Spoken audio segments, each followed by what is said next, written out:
Have you noticed in the last few years, late model vehicles like this beautiful Audi or even this Buick, but even more so Toyotas and Hondas, we're finding late model vehicles, 1, 2, 3-year-old vehicles used with maybe 40, 50, 80,000 miles on them are going for as much or more than brand new versions of the same vehicles. What's going on? Why are these used vehicles so expensive? It's not for the reasons you truly believe it is. Sure, for the first year or two from 2021-22, there was an inventory shortage. There was a high demand, not enough inventory, and that drove prices up.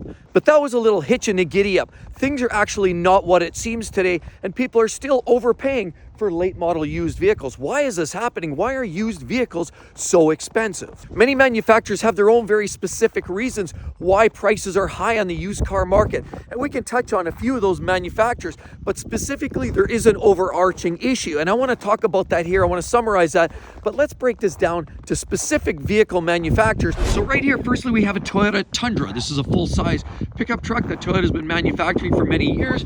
And unfortunately, they've been in the limelight for a lot of recalls these last couple of years, and naturally a lot of people are gravitating to these older generation Tundras. Clearly this is the older version, full-size truck. You've got the big crew mega cab style. But in Toyota's case, vehicles like this have hit the radar because the latest and greatest Toyota Tundra with the 3.4 liter twin turbo V6 has been a very big problematic type vehicle. Toyota has had allegedly a multitude of engine failures with that new V6, and now what people are learning, or customers, would-be customers, are learning that not only did they initially have wastegate issues that were covered under recalls, but now they're having these engine failures, and customers are deciding, wait a minute, maybe I need to backdate, and these older vehicles might in fact actually be better than the new versions. And then right here we have a Jeep, and we know this is now a Stellantis product.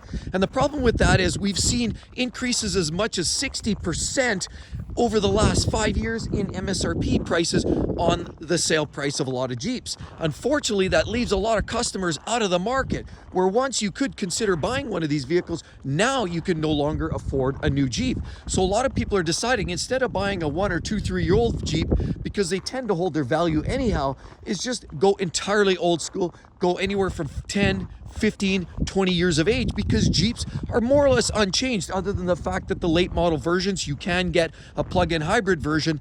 The bottom line is it's still a very basic means of transportation, and Jeep has always been based on the same overall platform. So often people are just saying, you know what, no, I don't need these new ones, they're not worth it, it's clearly priced way too high out of my price range, and rather I just buy one of these, pick it up 10 years old, find one that's been well maintained, and I'm good to go. And then we have more by Stellantis, but this isn't unique for Stellantis. We're seeing prices of brand new pickup trucks climbing out of this world. We've seen big escalations in a lot of prices. Doesn't matter whether you're looking at a new Ram or whether you're looking at a GM or Ford, the prices have gone out of control. It's not uncommon to find new trucks like this, half tons, that are going for as much as $90,000 or $100,000, clearly pushing conventional buyers out of the pickup truck market. So now people are electing to just fix what they've got, you know, put a new set of brakes, possibly rebuild. Even if you blow an engine on one of your old 15-year-old Chevy, people are just making that choice to actually buy an old clunker or even possibly fix up what they have, rather than spend their hard-earned dollars on a brand new truck that really gives you no extra value. And then car manufacturers like Audi, as we see right here, this is one of their hottest little specials. Beautiful little TTRS, as you can see right there, TTRS, and it's a Quattro. Although that's a Huldex system, it's not their true Quattro system in this particular unit. It's that 2.5 liter turbocharged 5-cylinder engine under the hood. It's been a true staple for some of their performance car lovers. And unfortunately, the TTRS, now the RS3, is looking at waving bye-bye in 2026. And unfortunately, almost everything that people loved about the brand, including the R8, are all going away. Instead, Audi has actually committed and said that they plan to go all in with pure electric vehicles. And that's chasing a lot of their customer base away.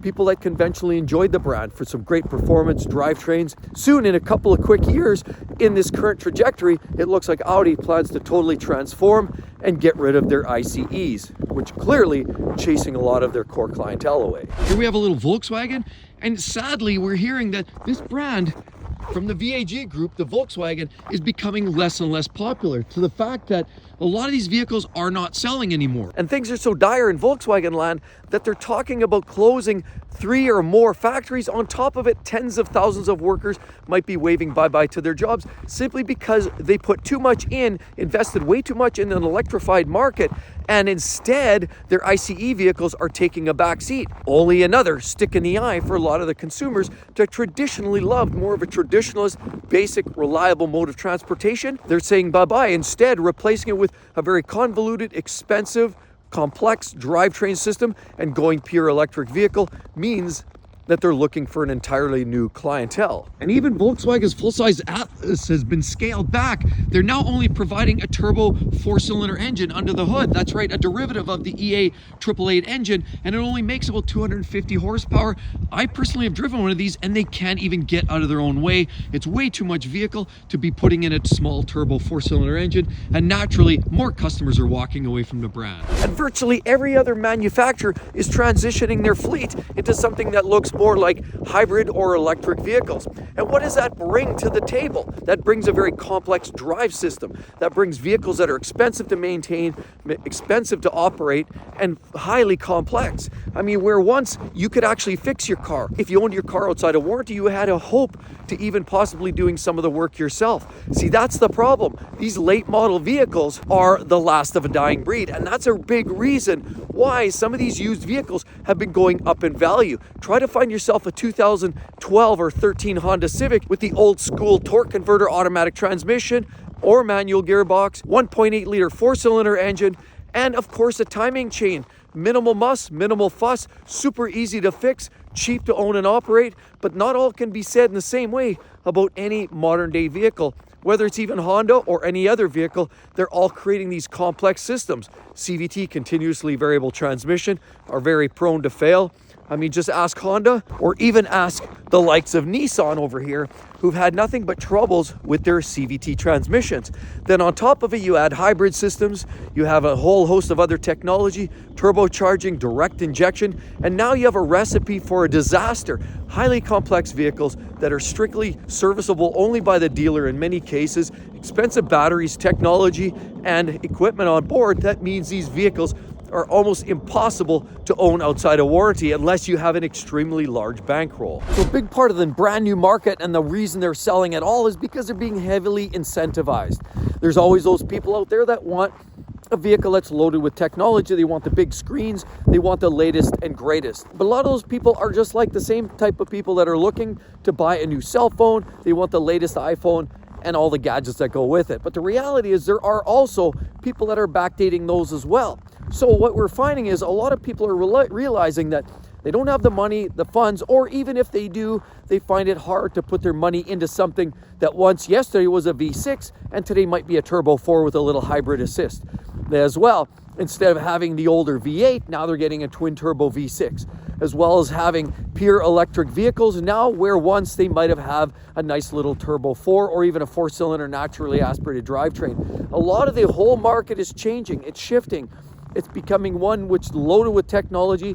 It's definitely one that's increasing in cost to owners to get into any one of these new vehicles, and it's doing so at your expense. You know, a lot of the new vehicles that are electric vehicles or electrified or even hybrid now are done so at the sheer expense of increased prices on the older internal combustion vehicles. That's right, a lot of people, even if you find the odd rare internal combustion vehicle today, in 5 years from now, you won't. And as well, you're paying more today for that internal combustion vehicle than you would have had they not had an electric vehicle program transitioning. People who are buying cars today and spending as much money as they are today are coming from a place of wanting that newest and latest technology. But for the most part, we're seeing declining sales year over year. And one of the major reasons they're even seeing any kind of sales at all is because of the massive incentives. Interest rates have sort of leveled off. We've seen some recent drops. And on top of it, when you're seeing $5,000, $10,000 discounts, we're seeing reduction in interest rates.